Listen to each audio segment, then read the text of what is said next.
Pillow का ही चक्कर है, मैंने देखा।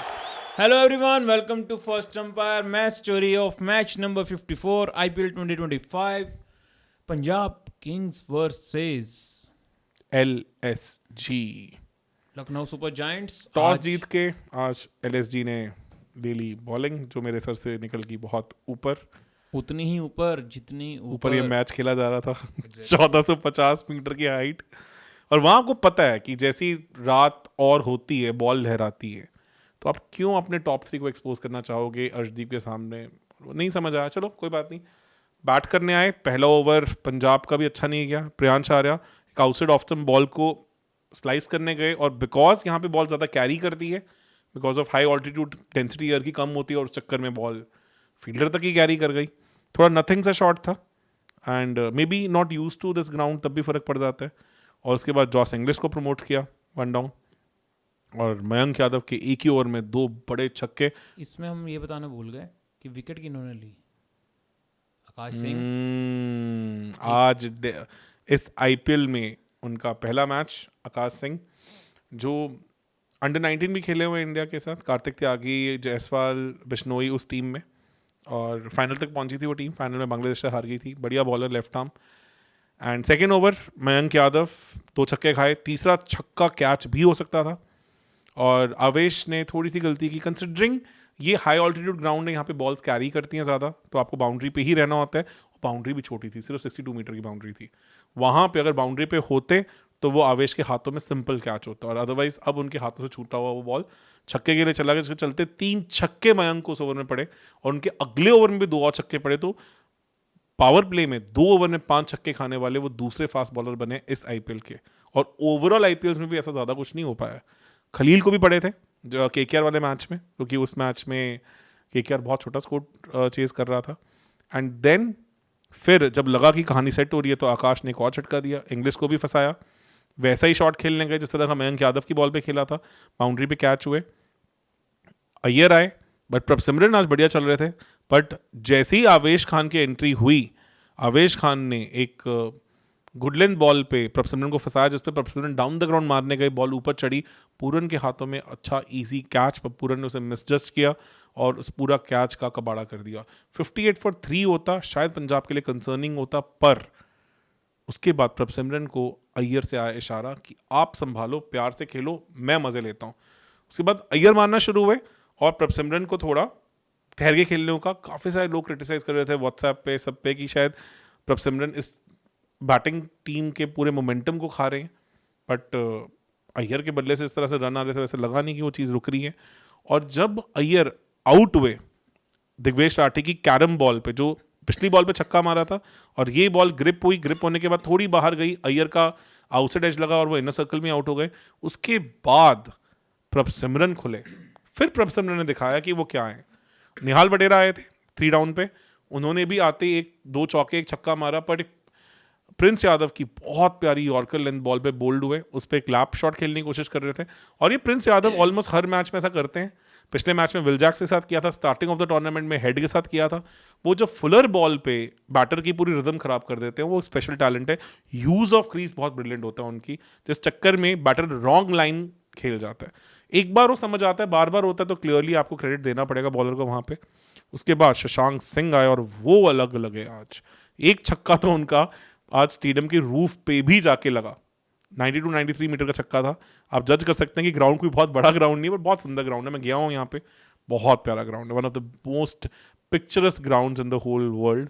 बहुत दिल खुश हो जाता है इस ग्राउंड में। और जब प्रभसिमरन का लग रहा था कि शतक आना चाहिए, तब दिग्वेश राठी की कैरम बॉल पे रिवर्स स्वीप खेलने गए और इनर सर्कल में ही कैच आउट हुए।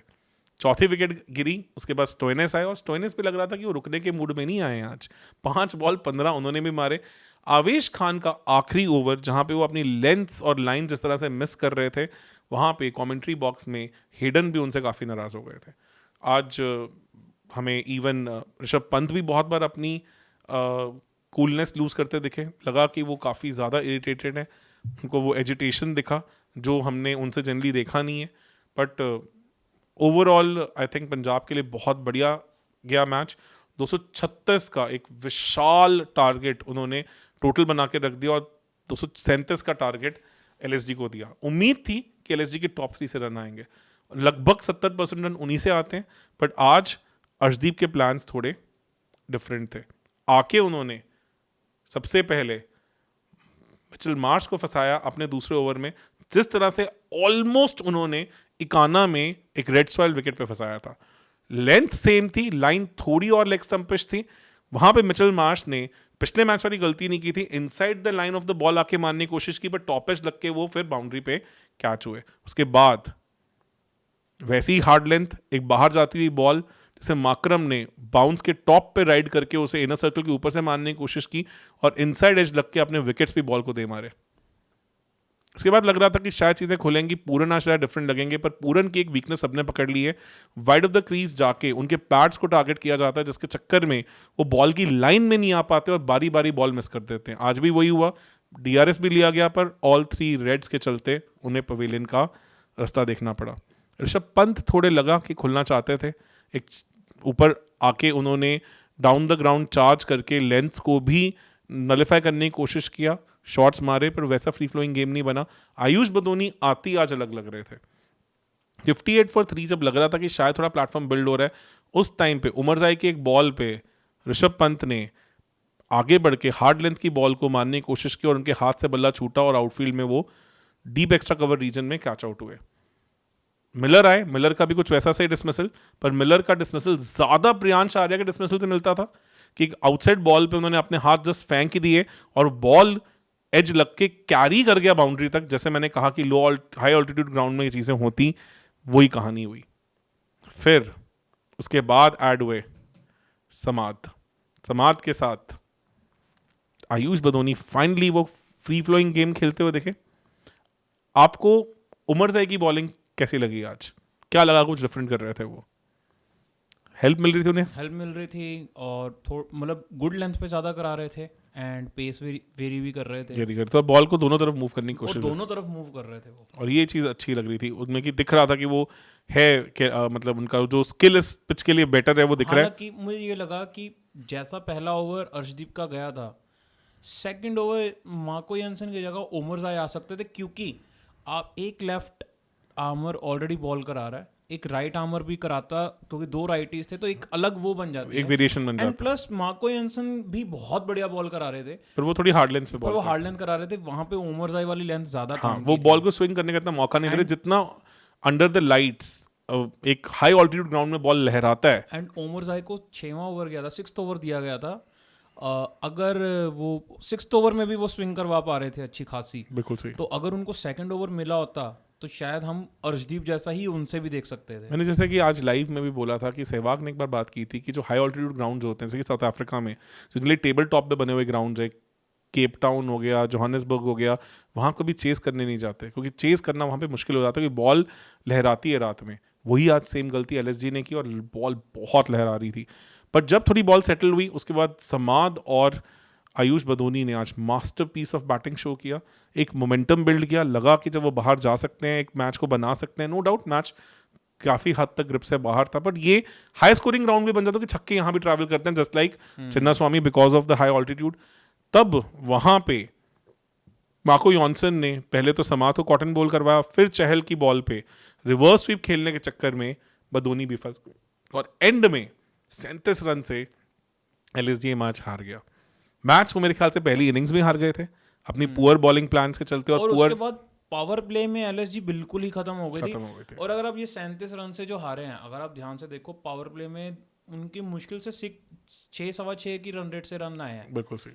वहां पे 30 रन और होने चाहिए थे, तो शायद मैच कुछ और दिखता। तो इससे ये पता चल रहा था कि इवन ये स्कोर भी ऐसा नहीं है कि चेज हो नहीं सकता था, प्रोवाइडेड कि डिसीजन ही गलत था सेकंड बैट करने का। ये देखें कि आज तक धर्मशाला में इंक्लूडिंग डे मैचेस कभी 200 चेज नहीं हुआ, और टीम बैटिंग सेकंड पिछले 5 मैचेस में नहीं जीत पाई है। उसके चलते ये चीज़ काफ़ी क्रिटिसाइज होगी, बट पंजाब के लिए बहुत अच्छे साइंस, बहुत सालों बाद 2014 के बाद फाइनली वो आज 14 पॉइंट से आगे गए, 15 पॉइंट, अब एक ही विन दूर है अपने प्लेऑफ्स की कंटेंशन के लिए।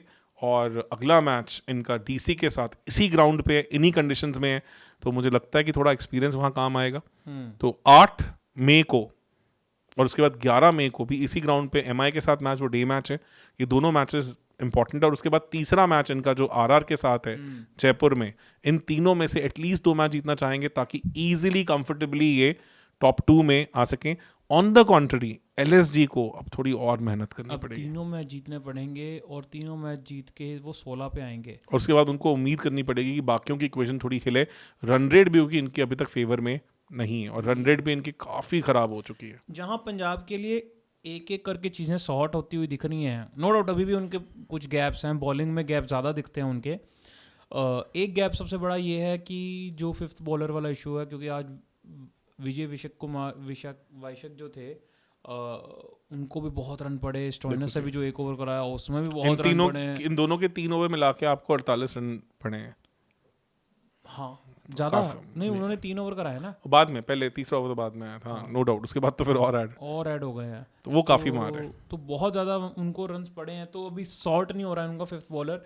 मे बी मिचेल कोवन अगर आ जाते हैं, मिच कोवन आते हैं, मिचेल कोवन, हाँ नो डाउट वो मुझे लगता है शायद स्टोइनिस के रिप्लेसमेंट होंगे।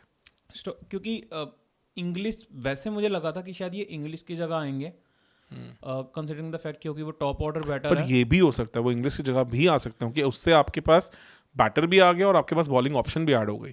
पर इंग्लिश ने आज जैसे बैटिंग करी है, आप अब शायद धर्मशाला में उनको नहीं जाने दो। थोड़ा लंबा इनिंग्स आई थिंक चलता, 30 थोड़ा कम हो जाता है क्योंकि वो भी एक कैमियो ही कहलाएगा। तो इसे चलते तो बने रहे हमारे साथ इसी तरह से, इसी इंपॉर्टेंट डिस्कशंस में, और अगले मैच स्टोरी में आपके साथ मिलते हैं। धन्यवाद।